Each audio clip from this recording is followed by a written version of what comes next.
Aqui a gente começa também a construir muito a questão de reputação, porque já faz alguns anos que a gente está reforçando a questão de se você quer trabalhar no Brasil e quer operar no Brasil, independentemente se você for uma empresa brasileira ou internacional, você tem que entender que existe cultura, e é uma cultura única, não é que é diferente, ela é única. Por quê? Porque a gente tem essa miscigenação indígena, africana, europeia, que criou um ser brasileiro que é muito único, né? Que é um ser social.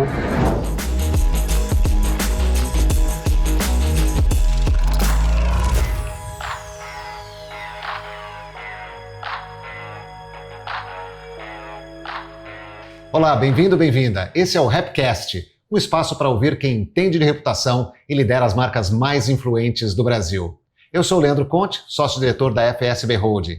Nosso objetivo é sempre trazer a você os principais líderes do Brasil e do mundo para conversarmos sobre reputação e como esse tema é um ativo estratégico que faz preço todos os dias e define o destino das maiores marcas e organizações. E hoje recebemos aqui Marcelo Zimmet, presidente do grupo L'Oréal no Brasil, que é a maior empresa de beleza do mundo. O Marcelo tem quase 14 anos trabalhando na L'Oréal em diversas posições de liderança. Antes de assumir a posição dele aqui no Brasil, ele foi também presidente da operação na Argentina. Além disso, também atuou internacionalmente em uma outra empresa, no Equador, nos Estados Unidos e também na República Tcheca. Nos próximos minutos, vamos falar sobre brasilidade, beleza, diversidade, inclusão, autoestima e como a L'Oréal constrói reputação diariamente. Seja muito bem-vindo, Marcelo, bem-vindo ao Rapcast. Muito obrigado por nos receber aqui na sede da L'Oréal no Rio de Janeiro. Muito obrigado a vocês, sejam bem-vindos. Muito obrigado. Marcelo, quando você assumiu a operação em 2021, assumiu realmente a presidência, o mercado brasileiro de beleza estava migrando para produtos de mais baixo preço. E você adotou, junto com a L'Oréal, uma postura completamente diferente, de apostar nos produtos premium e inovação. Como é que foi essa discussão internamente? Como é que você preparou a empresa para ir nessa direção, que está dando muito certo, né? Que vocês estão crescendo aí há 6 anos consecutivos. Então, foi muito interessante, porque a gente viu esse movimento não só na indústria de beleza, eu estava começando na indústria de beleza, mas tinha se desenvolvido muito na indústria de alimentos. E talvez o meu primeiro insight foi quando eu voltei para o Brasil e eu fui comprar um chocolate naquela época, eu olhei o produto que eu estava comprando e eu fiquei super frustrado de ver que a gramatura estava muito mais fino, não era aquele produto que eu tinha consumido antes de sair do Brasil, mais ou menos em 2014. Então, a primeira coisa foi eu, como consumidor mesmo, me sentindo frustrado por ver essa questão do downtrade, que a gente fala, né, que é a redução do produto mantendo o mesmo preço, porque as empresas não conseguiam repassar a inflação, ou seja, a inflação estava relativamente baixa também naquele momento. Então, esse acho que foi um primeiro insight que eu tive, eu como consumidor. E depois foi, quando eu cheguei aqui na L'Oréal, a gente começou a olhar vários produtos, a gente começou a pensar nesse mesmo movimento, e eu cheguei na conclusão que a gente não sabe fazer isso, né? A L'Oréal é uma empresa que o nosso papel sempre foi trazer inovação e valor agregado para os nossos parceiros e para o consumidor. Então foi um momento que a gente teve essa reflexão e eu falei, olha, então vamos para o caminho completamente oposto do mercado. A gente vai trazer mais inovação, mais valorizada, e isso de uma certa forma o consumidor vai estar receptivo, porque é uma coisa diferente do que a concorrência está fazendo, e isso vai permitir que o nosso P&L também tenha recursos suficientes para investir em mídia. Então foi esse movimento, então a gente realmente reforçou a questão de trazer mais inovação valorizada. E para a conversa com a matriz na França, foi uma conversa fácil de fazer? Como é que era essa interação com a operação brasileira, que já é bastante antiga, né? Mas imagino que uma mudança de estratégia também causa alguma controvérsia. Não, com a L'Oréal foi uma conversa, primeiro que a empresa é conhecida por uma empresa que valoriza, né, que traz produtos mais valorizados. Então, eu não tive dificuldade com a França para discutir essa estratégia. Acho que eu teria muito mais dificuldade de falar com a França que eu queria reduzir preços, fazer mais promoção e baixar a qualidade do produto. A gente não sabe fazer isso. Então, acho que foi um caminho muito assertivo. E, inclusive, os próprios parceiros nossos hoje estão super felizes porque a L'Oréal é uma empresa que traz um valor agregado diferenciado, né, para o varejo e para o consumidor. Perfeito. Quando a gente fala de beleza, o conceito é sempre cultural, né, e comportamental também, porque varia de mercado para mercado. Que tipo de ferramenta e pesquisa vocês usam para definir a estratégia de portfólio em cada mercado, inclusive no Brasil? Então, a L'Oréal, obviamente que a gente faz muita pesquisa, como várias companhias, para você entender como que sua marca é percebida, quais são os territórios que ela pode atuar, etc. Mas é uma empresa que estimula muito o sexto sentido, né, de você realmente sentir aquilo que você acredita que pode dar certo. Então, tem várias coisas que quando eu vim para o Brasil, por exemplo, que eu defini de estratégia junto com o time, que não necessariamente estava pré-definido. né, pelo grupo, até o grupo tinha uma visão completamente diferente do que eu deveria fazer no Brasil quando eu vim.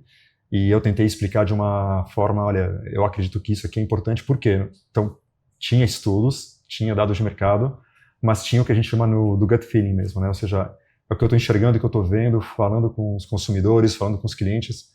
Eu investi muito tempo na minha chegada no Brasil, eu tive café da manhã praticamente todos os dias com clientes. E assim, por favor, me falem o que vocês acham da L'Oréal, o que a gente faz bem, o que a gente não faz bem, o que a concorrência está fazendo melhor do que a gente, onde que vocês veem oportunidades. Então, essa nossa capacidade de escuta também é tão importante quanto o que a gente usa de pesquisa. Na verdade, eu diria que a pesquisa na L'Oréal é muito mais para comprovar ou não aquilo que a gente já tomou a decisão, né? Então, a gente vai muito mais por instinto como companhia. E como é que o mercado brasileiro se diferencia dos demais? Os consumidores, as consumidoras brasileiras se diferenciam dos demais mercados? O que você observa de maior destaque? Então, o que a gente percebeu muito cedo, pelo menos quando eu voltei para o Brasil, eu tive a ajuda de muitas pessoas para decodificar um pouco a questão cultural do Brasil. Mas talvez o Brasil, diferente de outros países, e aqui foi também um momento de ahá para o grupo, né? Teve uma apresentação que eu fiz que eu dizia que beleza no Brasil é felicidade, que é uma questão muito mais emocional, é uma moeda social, né? Onde as pessoas, para se sentirem incluídas ou poder participar, elas querem se sentir bem, né? A questão da autoestima é muito importante. Então, para o Brasil, a beleza é uma emoção, quando talvez nos Estados Unidos é muito mais razão, né? Então, eu uso para ter um benefício, né? Então, é uma coisa muito mais funcional, assim como na Europa também. Então, acho que esse é o grande diferencial do Brasil. A questão emocional tem um impacto muito grande. Então, desenvolver produtos mais sensoriais, seja textura, seja fragrância, seja embalagem, é muito importante.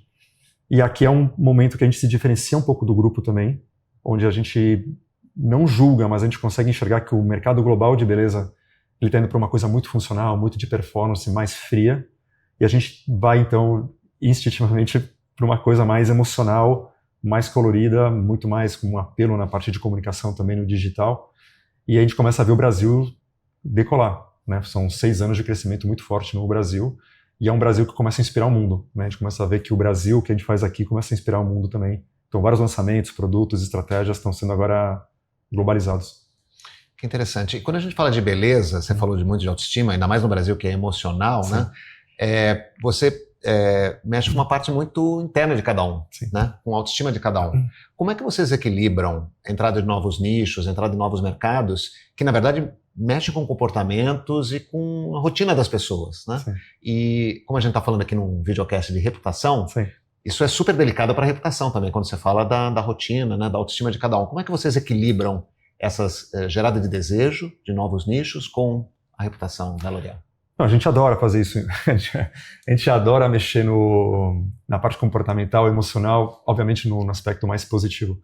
Ontem, por exemplo, eu estava aqui sentado com a diretora do nosso Centro de Research e Innovation que a gente tem aqui de desenvolvimento de produtos aqui no Brasil.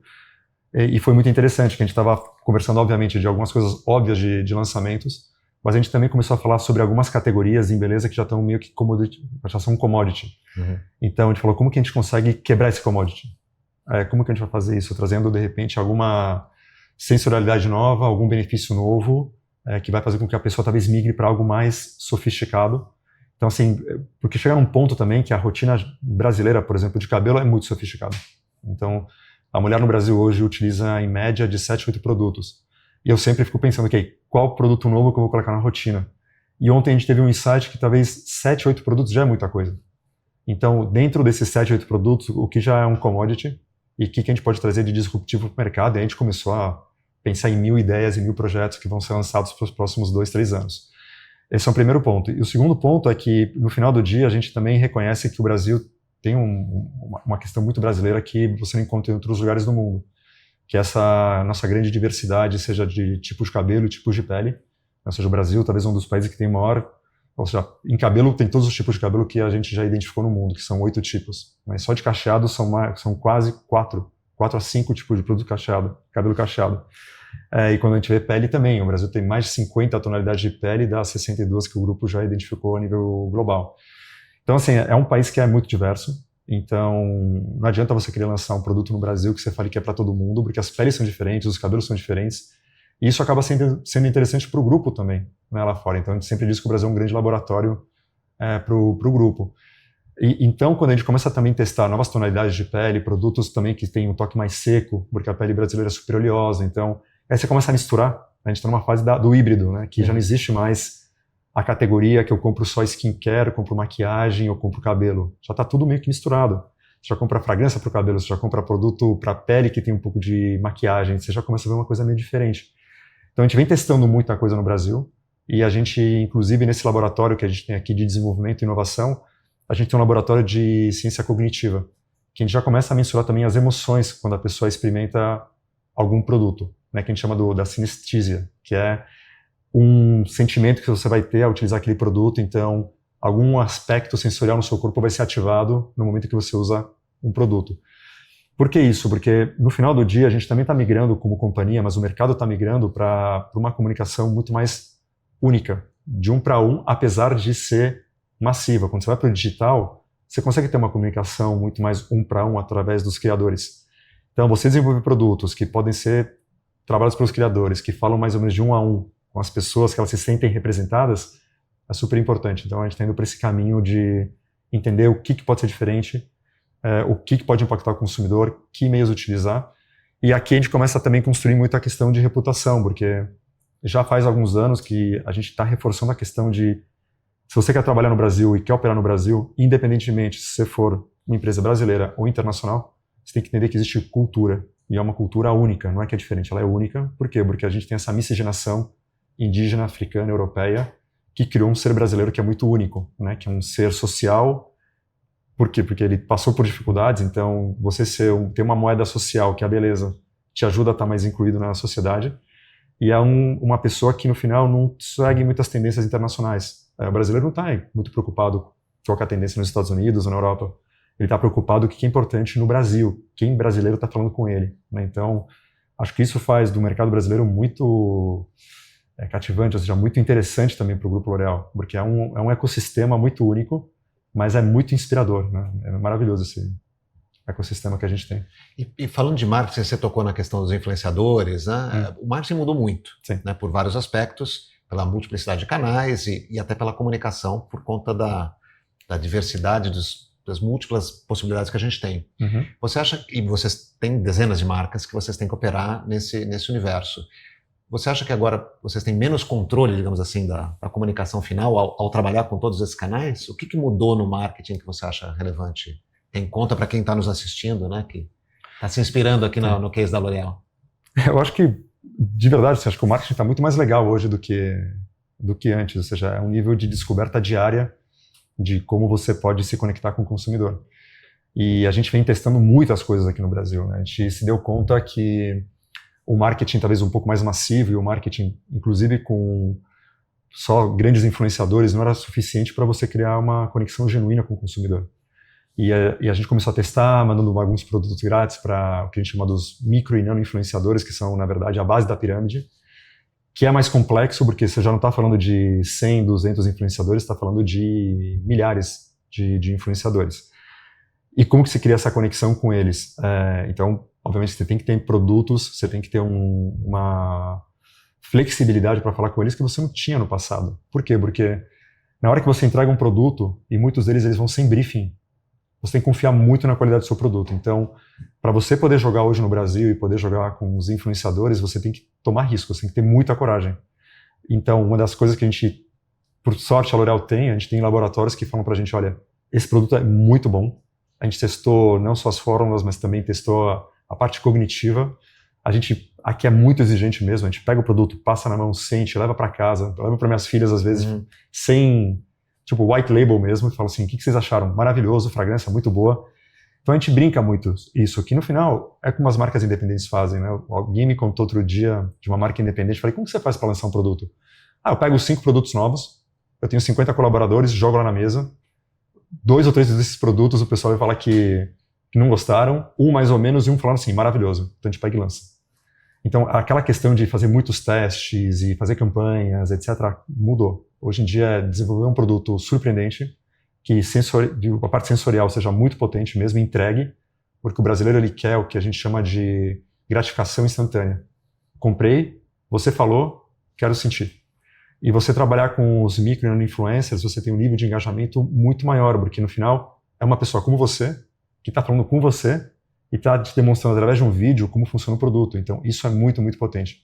Mas aqui você tem que ter muita coragem, porque a gente pega e entrega 400 mil produtos, 100 mil produtos, 200 mil produtos para consumidores ou para micro e influenciadores. O que eles vão falar, a gente não controla. Mas a gente espera que vai ser positivo, né? A gente está monitorando tem confiança no seu produto. É isso. Isso mudou, imagino, também a divisão de investimento em marketing, que antes era para mídia massiva, que foi para esses influenciadores também, né? Você acaba utilizando ainda a mídia massiva mais para meio que potencializar o que você vem fazendo mais nas redes sociais. Mas hoje é praticamente isso. No passado, eu lembro que quando eu estudei na faculdade, você primeiro criava a distribuição do produto, que isso levava de 4 a 5 meses para depois você entrar com a mídia massiva. Hoje em dia, você começa a distribuição ao mesmo tempo que você entrega para os influenciadores ou criadores o produto. Você gera demanda e distribuição simultaneamente. Porque você cria o sentimento de FOMO, né? Ou seja, eu quero esse produto porque está todo mundo falando e eu quero poder postar na minha rede. Então, alguns vão receber, outros vão comprar. Então, você já começa a gerar uma distribuição, o próprio varejo começa a ligar para a gente e falar, cadê esse produto? Eu estou vendo todo mundo falando sobre ele, eu quero ter também. Então, assim, eu até brinco um pouco, que é como você desconstrói uma grande multinacional para criar, na verdade, uma startup em grande escala. Então, acho que esse é um pouco o movimento das empresas hoje que estão realmente funcionando muito bem. São as que entenderam que tem que ter agilidade, que tem que ter coragem, tem que ter escuta, tem que estar também aberta para o erro, né? A gente tem a cultura hoje do falhar rápido. Então, vai e faz. Deu errado? Para. Deu certo? Acelera. Então, é uma mudança cultural muito grande. Não é tão simples assim de você vender isso. Então, tem vários projetos que a gente fez aqui no Brasil que o pessoal estava um pouco mais assim, olhando de lado, dizendo vai dar certo, não vai dar certo, tem certeza. E aí, depois, quando deu certo, virou um projeto global. Então, acho que isso é muito bacana. E com a geração Z, que tanto se fala, né, que está entrando no mercado de trabalho agora, né? Influencia a estratégia de desenvolvimento de produtos e de comunicação também? Como é que é o peso? Então, hoje, os criadores eles fazem parte de todo o processo, desde desenvolvimento de produto, ideias, conceitos, até quando a gente vai desenvolver uma campanha, a gente geralmente cria campanhas, a gente co-cria a campanha com os criadores. Já aconteceu da gente ter uma campanha vindo de uma agência, ou até algum material que veio do internacional, e antes de entrar com esse material, a gente chamou um grupo de criadores que a gente já tem uma relação boa e falou, olha, o que você acha desse conceito para esse produto? Primeiro que eles adoram, né? Porque eles falam, vocês estão me mostrando um produto antes de ser lançado. Participa do processo de criação, digamos assim. A campanha, você está me chamando para ver a campanha antes de ela ir para o ar, e eles têm essa capacidade de poder influenciar a campanha.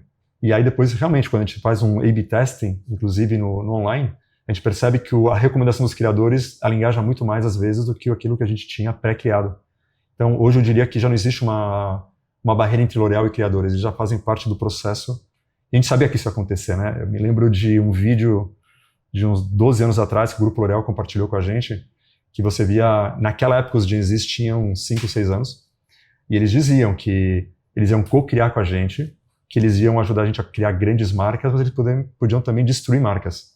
Né? Porque hoje em dia, se você tiver uma marca que fez alguma coisa errada ou o produto não entrega, e começa a ter um burburinho, digamos, no online, sua marca desaparece. Então, assim, tem que ter muita coragem nesse novo mercado, mas a partir do momento que você traz essa comunidade para dentro da companhia, assim como a gente trouxe toda essa diversidade do Brasil para dentro da companhia, acho que as pessoas querem te ajudar de forma positiva. Então, acho que a L'Oréal, o sucesso da L'Oréal hoje vem da gente ter trazido esse Brasil para dentro, mas também está colaborando muito fortemente com os criadores. E dentro dessa estratégia toda, dessa coragem toda, o que é um sinal amarelo? Que alguém te apresenta uma proposta, um plano, um novo produto, uma coisa que você olha e fala, isso aqui talvez não seja bom. O que você destacaria nesse universo tão difícil, né? De múltiplas possibilidades, o que chama atenção? Que você fala, isso aqui para a reputação não vai ser muito bom, não. Não, tem as questões, obviamente tem... No final do dia, a gente ainda está num país que a classe média representa muito, né? E é uma classe média que hoje, talvez, na economia está sofrendo um pouquinho mais, né? Na parte de consumo. Então, assim, um dos fatores que são importantes é a questão de você também ter formatos. Então, você pode ter uma forma super sofisticada, mas o Brasil é um país de formatos também de recrutamento, então eu sempre me preocupo de não trazer alguma coisa que seja completamente fora da realidade brasileira, porque a gente sabe que o acesso talvez possa ser mais complexo. Então, formato, sim, é importante, então a gente presta muita atenção nesse aspecto. O produto ele tem que ser inclusivo, então não só através de formato, mas eu tenho que falar com todos os brasileiros. Então, não existe, por exemplo, hoje lançar um produto para pele sem ter tonalidades que representem a população do Brasil. Inclusive, a gente co-cria também, porque tem vezes que eu não vou conseguir ter todas as tonalidades no momento 1 do lançamento. Mas eu já falo, olha, estou lançando isso, já estou co-criando novas cores, para mostrar que você também quer ter um produto que seja para todo mundo. Então, já aconteceu na L'Oréal da gente não lançar uma linha de produtos, atrasar o lançamento, porque a gente não conseguia estabilidade de forma com a pigmentação de cores mais escuras. Então, hoje você ser inclusivo, seja em formato, seja em tonalidades, seja em tipos de cabelo, que é uma questão de respeito mesmo pelo consumidor, eu diria que é um sinal amarelo. Então, a gente não desiste, a gente meio que vai ajustando até sentir que a gente é ok. Está no momento de poder lançar.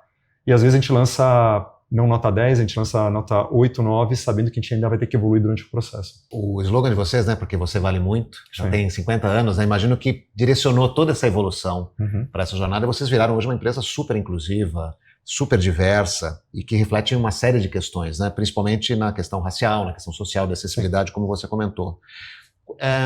Como a gente está falando ainda de reputação, né, a gente está num ambiente mundial e brasileiro também super polarizado, né, muito pimentado, digamos assim, muito quente. Sim. Como é que vocês decidem que questões vocês vão entrar, social, racial, quando vocês vão se posicionar? Vocês têm um critério, um manual, digamos assim? Como é que é? Não, a gente não tem manual. De novo, acho que tem uma questão muito de sentimento. Acho que a gente tem muita liberdade na L'Oréal. A L'Oréal te dá um pouco essa liberdade de você se posicionar como presidente de uma companhia, os próprios colaboradores. A gente tem essa crença de ser uma empresa que faz o bem, né? A gente fala sobre autoestima, a gente fala sobre saúde, a gente fala sobre inclusão. Obviamente que o Você Vale Muito vem da marca L'Oréal Paris, talvez um dos slogans mais conhecidos no mercado de beleza mundial, e isso nunca mudou. Mas, na verdade, nosso slogan como companhia é muito mais a beleza que move o mundo, né? E quando você entende o que é a beleza que move o mundo, é uma beleza mais sustentável, mais inclusiva, mais tecnológica e mais responsável também. Então, acho que isso também direciona um pouco a nosso ponto de partida. E aqui no Brasil, a gente teve alguns insights, que foi... Primeiro que assim, o brasileiro está acontecendo, iniciou, mas está acontecendo muito fortemente agora, uma revolução cultural no Brasil, que deve ter tido início lá para 2015, 2016, onde o brasileiro, num determinado momento, falou assim, eu quero falar sobre a minha ancestralidade, sobre quem eu realmente sou. Então, você começa a ver aquele cabelo cacheado maravilhoso no Brasil, as pessoas meio que potencializando a tonalidade de pele que elas têm. Isso não acontecia antes de 2014 e 2013, era muito nicho, era muito pequeno isso, principalmente na região mais sudeste do país. E a gente consegue perceber esse movimento, né? Então, eu começo a me questionar por que a gente não é L'Oréal Brasil, está escrito só L'Oréal lá embaixo quando você entra no prédio. E conversas com consumidores, eles não se conectavam com as nossas marcas, nesse aspecto mais emocional. Então, eu comecei a me questionar um pouco o que está faltando na L'Oréal. E aí, olhando para dentro, porque antes de olhar para fora e começar a gente se autocriticar, deixa eu olhar para dentro. E a gente percebeu, a gente fez um corte, por exemplo, racial dentro da companhia e comparou com o mercado. E a gente estava muito longe de representar o Brasil aqui dentro. Então, a primeira coisa que a gente fez foi, antes de começar a falar sobre o tema, deixa eu começar a fazer um movimento interno. E esse movimento interno começou a gerar muitas ideias e começou a trazer, na verdade, essa necessidade da L'Oréal realmente se posicionar muito forte em relação à diversidade, seja racial, seja de gênero, seja qualquer outro tipo de diversidade. Então, para a gente hoje é muito natural se posicionar, né? E eu começo a ser um pouco mais ativista quando vejo companhias que fazem isso mais porque é uma moda, porque é um momento, e eu vejo que as pessoas recuam, eu vou lá e provoco mesmo. Eu digo hoje que um líder no Brasil que não entende a questão de diversidade, equidade e inclusão não pode sentar numa cadeira de líder no Brasil. A gente tem um papel como empresas, a gente não pode simplesmente delegar para o governo, para o terceiro setor, uma responsabilidade de fazer o Brasil um Brasil mais inclusivo. Então, se eu puder, como a quarta maior anunciante do mundo, na mídia, ter uma voz e me posicionar sobre temas que são importantes, a gente vai fazer. Então, a gente está fazendo vários movimentos em relação a isso, seja de sustentabilidade, seja de diversidade, mas sempre demonstrando com números que não é só produto e comunicação, mas é porque a gente fez uma mudança significativa aqui dentro da organização também. E isso chegou até a comunidade do entorno, né? Você tem projetos, inclusive, aqui em torno do escritório, Sim. aqui no Rio de Janeiro. Você quer falar um pouquinho sobre isso também? Não, a gente tem. Foi uma coisa... Foi, na verdade, um achado. Quando tem as obras aqui no Rio de Janeiro para as Olimpíadas de 2016, quando tem as escavações aqui nessa região, que tinham elevado, né, depois que derrubaram, eles começam a descobrir coisas de história do Brasil que o Brasil quis esconder, né? Ou seja, toda a questão dos escravizados, toda a questão aqui da pequena África, etc., estava embaixo de um viaduto e era uma região totalmente marginalizada aqui. Então, quando eles começam as escavações e eles encontram o Cais do Valongo, que talvez é um dos maiores portos, né, de chegada de escravizados da África no mundo, inclusive no Brasil, aqui chegaram mais de 1 milhão de escravizados aqui a nem 100 metros da L'Oréal. E a gente começa a falar essa temática de diversidade, a gente começa a realmente levantar mais forte essa bandeira. Eu fui entender isso através de colaboradores, que um dia em novembro, acho que foi em novembro de 2019, eu vi pessoas olhando pela janela. Que a gente fala que a gente tem 2 vistas na L'Oréal. Tem essa vista que é bonita, né, que a gente está aqui atrás, que dá para ver inclusive a parte da serra do Rio de Janeiro, mas a gente tem a vista importante. A vista importante não é a vista bonita, a vista importante é a que está aqui atrás, onde tem a pequena África, que tem o Cais do Valongo, que você tem a Pedra do Sal, onde surge o samba e o carnaval. Então a gente começa a fazer aqui dentro a parte de mentoria colorida, para os líderes entenderem onde eles estão, porque a gente está numa região sagrada aqui do Brasil e para a população africana. Além disso, a gente também começa a fazer tour. Então, hoje em dia, 100% dos colaboradores da L'Oréal e os que entram, eles têm que fazer o tour na pequena África. E a gente começa a falar, ajudar instituições, ensino também. Então, a gente também toma uma decisão estratégica que é muito importante em relação à reputação e responsabilidade. Acho que muitas companhias, a gente tem dinheiro, a gente tem verba para fazer trabalho de reputação e impacto, só que a gente acaba meio que diversificando demais. A gente coloca em vários projetos pequenos e isso, no final, ele acaba se diluindo e tendo pouco impacto. E eu fui muito influenciado pela pessoa hoje que cuida de responsabilidade corporativa, que ela falou, imagina como se a L'Oréal fosse um governo, né? Ou seja, obviamente a gente não quer ser um governo, mas considerando que o seu produto interno bruto é muito maior do que toda a região onde você está. Você tem um papel de responsabilidade. Por que a gente não pega todos os projetos que a gente faz pelo Brasil e concentra numa região? Imagina o impacto que a gente pode ter sobre a região aqui da Pequena África, mas também aqui sobre a favela aqui bem na nossa frente também. Então, acho que a gente acaba tendo, da Providência, desculpa, a gente fala assim, vamos concentrar aqui. Então, a gente começa a quebrar alguns muros invisíveis que a gente tinha com a Pequena África, com a Providência, as pessoas começam a vir na L'Oréal, a gente começa a ir lá, e essa região começa a se transformar. Então, a gente começa a ver uma grande transformação dessa região, e a gente quer que isso, incentivar que outras companhias façam o mesmo, ou seja, adote a região onde você está. Só de você fazer com que aquela região seja melhor, você já faz um pouco de um impacto positivo. A gente não pode delegar essa responsabilidade. E aí a gente começa a falar sobre isso. E falar de uma forma com muita autoridade, porque é uma mudança interna da companhia, é uma mudança na comunicação da companhia, mas é uma mudança no impacto da região também. Incrível. Vamos falar um pouquinho de estilo de trabalho e um pouco da sua carreira internacional e depois aqui no Brasil. Você trabalhou em vários países, como a gente falou na abertura, Sim. e viu profissionais brasileiros e estrangeiros em vários locais. Como é que você retrata, digamos assim, o trabalhador brasileiro, né, nós brasileiros trabalhando, tanto no Brasil quanto no exterior, em comparação com os nossos colegas de outros países? Quais são as nossas vantagens, fortalezas e talvez oportunidades? É interessante, você me faz essa pergunta, eu me lembro daquele vídeo do Romário, mas eu infelizmente não posso falar o que o Romário falou naquele vídeo. Mas eu acho que o brasileiro é muito bom. Eu sempre digo que a gente tem um pouco aquela, como a Fernanda Torres falou uma vez, a gente tem a síndrome do vira-lata, né, de sempre comparar e achar que o que tem lá fora, ou que as pessoas são melhores do que a gente. Em todos os lugares que eu passei, e não estou falando de mim, estou falando de ver brasileiros trabalhando lá fora, seja nos Estados Unidos, seja na Europa, seja em crise, seja em momentos de crescimento, o brasileiro é muito bom. Primeiro porque acho que a gente realmente se esforça, é um povo que se esforça, a gente tem muita resiliência que vem também um pouco da nossa história. Mas a gente tem uma questão que é muito brasileira, que é, além da questão cultural, é essa questão da nossa criatividade. A gente vai encontrar um jeito, né? A gente não vai surtar. A gente pode até ficar emocionado em algum momento, mas a gente vai encontrar um caminho.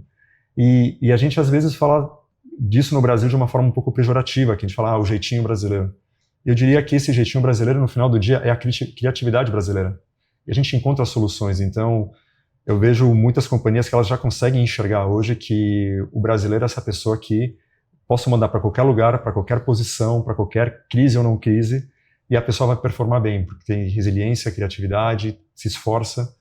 Então, eu vejo o brasileiro performando muito bem lá fora, e acho que aqui dentro também a gente tem que falar mais sobre isso. Acho que a gente ainda muitas vezes abaixa muito a cabeça, né, quando falar com pessoas que vêm de fora, e acho que a gente tem que mudar isso. Então, acho que um dos meus papéis no meu estilo de liderança é falar um pouco de orgulho do Brasil, né? O que a gente faz aqui realmente é uma questão que pode ter impacto lá fora, Mas acho que o trabalho que a gente faz no Brasil é incrível.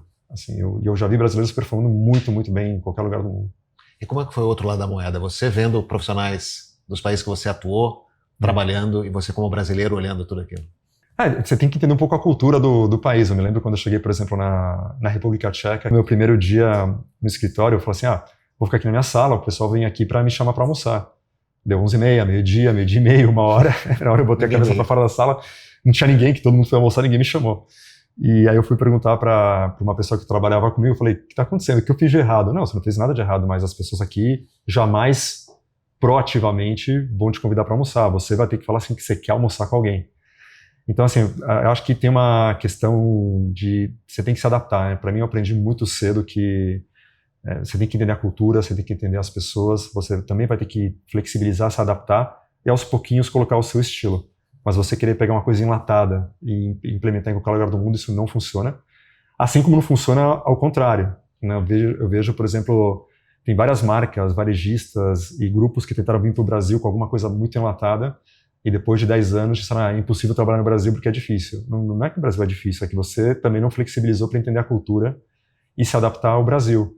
Então, talvez um dos pontos principais que eu tenho hoje quando vem executivos do grupo, por exemplo, hoje quando vem qualquer executivo do grupo para o Brasil, a gente fez questão de criar 3 vídeos de mais ou menos 5, 6 minutos que falam sobre cultura, outro fala sobre consumidor e outro fala sobre comportamento no ponto de venda e os tipos de ponto de venda. E eu coloco no e-mail, eu falo, olha, se você vai vir para o Brasil, se você quer gerar uma conversa desde o início interessante, esse é o marco zero. A gente tem que colocar esse denominador de entendimento, porque senão a discussão, a gente vai perder muito tempo te explicando o que é o Brasil. E para os estrangeiros que vêm para o Brasil, tem um trabalho de aculturamento assim, enorme nos primeiros meses, porque a gente fala, não adianta vir de fora e falar que na França ou que nos Estados Unidos é assim. Brasil, de novo, eu nunca uso a palavra diferente porque ela gera uma certa, sei lá, uma competição, talvez, né? Fala, mas sempre vocês falam que o Brasil é diferente. Fala, o Brasil não é diferente, o Brasil é único, né? A gente tem uma cultura muito rica, a gente tem orgulho da nossa cultura, a gente é muito pouco influenciado por fatores externos, então, mas se você se entregar, eu sempre falo para todo mundo que no Brasil, por uma organização, as pessoas vão fazer 100%. Se você quer que a pessoa vá até os 120%, ela vai fazer por você. Então, essa conexão emocional e social é super importante aqui. E falando ainda de estilo pessoal, agora eu queria falar dos esportes, que você Sim. é super aficionado, né? Participou de triatlon, de Ironman, acho que mais de um, inclusive. Sim. Mas não foi sempre assim, né? Você teve uma jornada que não era tão forte nos esportes. Eu acho que o esporte foi um caminho, né? Eu queria que você contasse um pouco essa história e como é que isso foi importante para equilibrar trabalho, família e sua vida pessoal. Então, assim, a parte de esporte, assim, desde que eu me conheço, acho que eu já devo ter saído da barriga da minha mãe fazendo alguma coisa, mas assim, eu sempre comecei a natação, tudo muito, muito, muito cedo. Mas às vezes eu ficava um pouco entediado, né? Eu sempre fazia alguma coisa, quando eu já estava fazendo mais ou menos bem, parava. E aí eu teve uma época da minha vida que eu fui muito para os esportes radicais, né? Então eu fazia coisas realmente muito malucas que, inclusive, teve uma convenção de vendas da L'Oréal, assim que entrei, que eu cheguei de paraquedas, ou seja, eu falei do avião que eu estava um pouco atrasado, só de paraquedas cheguei de paraquedas nessa convenção. E aí chegou num ponto que eu falei assim, ok, eu tenho 2 filhas pequenas, acho que já está no momento de dar uma tranquilidade. Menos radicais. Acho que radical, mas acho que tem uma questão um pouco mais de responsabilidade, então essa adrenalina sempre para mim foi importante. Eu sempre procurei, tanto no trabalho quanto na vida esportiva ou pessoal, sempre procurar adrenalina, para mim sempre me fez muito bem. Só que chegou num ponto que já não dava para fazer isso. E era um momento que eu estava naquele aceleração de trabalho, então filhos pequenos, trabalho, eu fazia mais o esporte de final de semana, de velejo, alguma coisinha semi-radical, digamos. E eu acabei entrando no mundo do triatlon, porque eu conheci algumas pessoas. Começou, na verdade, como um desafio, alguém falando que a bicicleta que eu tinha comprado, que eu achava que era caríssima naquele momento, não era suficiente para acompanhar ele. E eu falei, cara, é? Então tá bom. Aí eu falei, então me mostra a sua bike. Ele me mostrou, eu falei, realmente, acho que eu não tô preparado para isso. E aí eu comprei uma bicicleta um pouco melhor e foi aí que eu comecei no triatlon. Comecei pedalando, eu já nadava antes, aí entrei com a corrida, comecei a fazer uma prova menor. Falei, opa, acho que eu gosto disso. Aí fui para um pouco maior, até chegar no Ironman. E para mim o que é interessante do esporte, além de saber que o esporte é muito bom, né, a questão do equilíbrio emocional, o esporte, também como você se cuida é fundamental. Para mim ele me trouxe uma questão de disciplina e planejamento muito bom, né? Você tem que dedicar 2 horas por dia no mínimo para treinar. Então a questão de agenda para mim, o tempo que eu tenho para mim, o tempo que eu tenho para o trabalho, o tempo que eu tenho para a família, acho que eu criei um nível de disciplina profissional e pessoal muito, muito bom. Então acho que no final do dia me faz bem, mas me fez uma pessoa muito melhor. E acho que também para os times eu tenho essa disciplina, eu tento trazer essa disciplina também de ser mais objetivo, não perder muito tempo com coisas que são desnecessárias. E acho que traz um ambiente leve também no trabalho. E acaba indiretamente te inspirando, porque tem várias pessoas aqui no L'Oréal que já me falaram, pô, acordei 6, 7 horas da manhã e fiquei com preguiça, mas eu já imaginei que essa hora você já acabou de fazer seu treino, eu peguei, botei meu tênis e fui. Então acho que tem um papel também do líder, às vezes, não que todo mundo faça triatlon, mas mostrar que dá para ter esse equilíbrio entre vida profissional e saúde. Perfeito. A gente vai agora para o último bloco, Marcelo. Lógico. A gente quer conhecer um pouquinho mais você agora, são curiosidades um pouco mais pessoais, né? Os Lógico. nossos seguidores aqui querem saber um pouco mais dos líderes que eles admiram. Vamos Olha nessa? lá, hein? Vamos. Vamos lá, acho que não vai ser complicado. O que é beleza para você? Acho que eu estou muito alinhado com a L'Oréal. Para mim, beleza é felicidade, autoestima. Você tem algum produto que você usa da L'Oréal que você usa todos os dias? Qual é? Eu uso os sérums da SkinCeuticals. Muito bem. Teve algum episódio mais difícil que você passou nos últimos anos que você aprendeu sobre reputação? Que você se lembre? Sobre reputação? É. Sim, acho que teve um caso uma vez, alguns anos atrás, de novo, quando estava surgindo toda essa questão, principalmente de TikTok, que você, quando tem qualquer tipo de comunicado, isso impacta milhões de pessoas, e acho que as empresas estavam muito preparadas para fazer gestão de crise de forma talvez mais tradicional. E acho que quando a gente teve uma vez uma pequena crise de algum comentário negativo que acabou tendo muito impacto, que depois, obviamente, cientificamente não fazia o menor sentido, a gente percebeu que o mundo tinha mudado muito nessa questão de reputação também, e que trabalhar com os criadores, não só para campanhas e para produtos, mas também de você criar essa proximidade. No final do dia, hoje, a única forma de fazer uma gestão de crise em uma plataforma com o TikTok, o Instagram, é os seus próprios influenciadores ou criadores. Então, acho que esse para mim foi um grande aprendizado que eu tive nos últimos anos. Você tem uma carreira super bem sucedida, faz esportes, tem uma família, está numa posição, né, executiva super importante. O que falta para você? Qual que é o próximo passo? Ainda não sei. Eu tô dando liberdade para que ele apareça sozinho. Acho que eu tenho procurado muito me reinventar. Acho que é um dos pontos muito importantes na liderança, porque existem certos limites, né? Existe o que a gente fala já, você comentou, você já está num cargo bastante senior na companhia. Então eu tento fazer sempre uma autoavaliação nos finais de ano de, ok, mais um ano, grande impacto, performance e que mais? E é interessante, por exemplo, no final do ano passado eu estava com esse sentimento, né, de 5 anos já no Brasil, já vários anos na liderança, que mais que eu posso fazer diferente? E aí a gente teve uma reunião com um fornecedor, eu tive um insight sobre a questão um pouco de comportamento nas redes, etc., comunidades, e isso, falei, vou transformar a companhia de novo, vou virar a empresa de cabeça para baixo. Então, acho que essa capacidade de reinvenção no cargo é muito importante, e o que for acontecer, vai acontecer, mas acho que a gente tem que se reinventar o tempo inteiro, né? Acho que a gente tem que ficar esperando só que a organização te fale qual é o próximo passo e o que ela espera de você. Acho que essa questão de proatividade, de reinvenção é fundamental. Protagonismo, né? E a gente fala sempre que reputação é o que falam de você quando você não está na sala. O que você imagina que falam de você quando você não está na sala, Marcelo? Então, tem vários aspectos. Tem a sala de casa. Tem várias salas, né? Tem várias salas. Eu não sei o que as pessoas falam, e acho que eu não fico com essa fixação ou preocupação. Acho que o que eu quero na verdade, sentir. Eu quero sentir que o que eu estou fazendo é o melhor possível para aquele dia, naquele momento e com os recursos que eu tinha, e que, na verdade, as pessoas sintam que eu estou realmente tentando fazer o melhor que eu posso e para elas também, né? Não só para a companhia. Então, acho que esse é um sentimento que eu gostaria que elas tivessem. Perfeito. A gente queria te dar um presente, obrigado, Ana. Opa. Mas eu tenho um pedido com o presente. Que você escrevesse aqui nesse painel, em uma palavra, o que é reputação para você.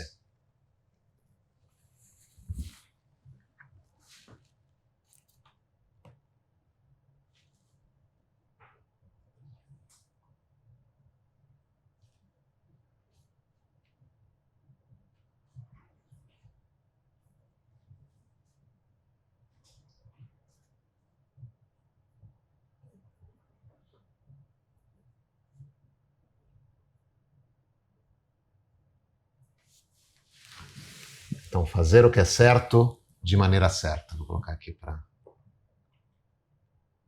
Tá ótimo, esse é um presente para você. Obrigado. Para lembrar e para escrever outras coisas importantes para você. Marcelo, muito obrigado por ter estado conosco no podcast.